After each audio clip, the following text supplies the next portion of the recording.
ইমাম দুই প্রকার, ইমামতে সগরা, ইমামতে কবরা। শুধু ইমামতি আর বড় ইমামতি।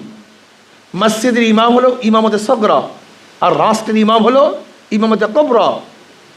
একজন ছোট্ট ইমামের পিছনে ইক্তেদা করার আগে চিন্তা করি এনার সূরাত কি, সিরাত কি, আখলাক কি, ইবাদতের অবস্থা কি, সুন্নতের পাবন্দি আছে কি নাই।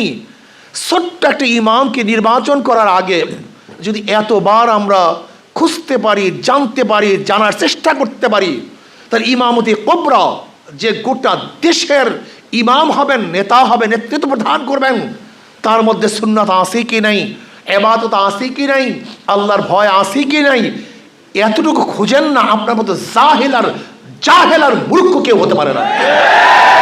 আপনারা জাহেল, মূর্খ আপনি। ইমামতি কুবরার জন্য ইমামতি সগরার চেয়েও বেশি মূল্যায়ন করা উচিত, বেশি খবর নেওয়া উচিত।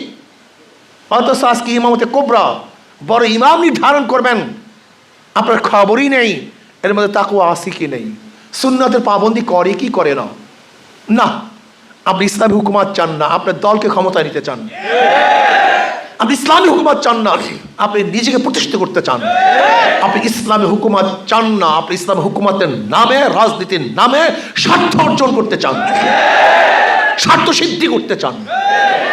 ইসলামী হুকুমতই চান, তাহলে আপনার মধ্যে ইসলাম থাকবে না কেন?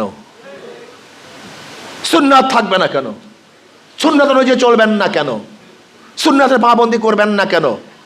নবী আলাইহিস সালাতু বলেছেন, আলাইকুম বিসুন্নতি ওয়া সুন্নাতিল খুলাফায়ে রাশিদিন আল মাহদিয়িন তামাসসাকু বিহা ওয়া আদ্দু আলাইহা বিন নওয়াজিস।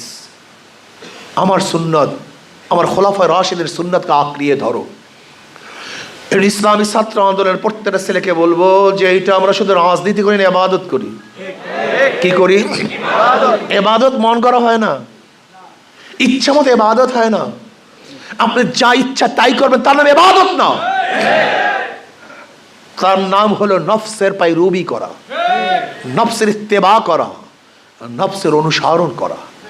ইবাদত হবে আল্লাহ, আল্লাহর রসুল যেই পথ, যেই মত, যেই নীতি, যেই আদর্শ বাতিয়েছেন, সেই মত, সেই পথ, সেই নীতি আদর্শের হুবাহু অনুকরণের নামই ইবাদত।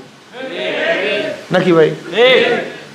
প্রিয় ভাইয়ার আমার, নবী আলাইহিস সালাতু ওয়াস সালামের অনুসরণ ব্যতীত, সাহাবাদের ইত্তেবা ব্যতীত, অনুসরণ ব্যতীত কিসের ইসলামী হুকুমত?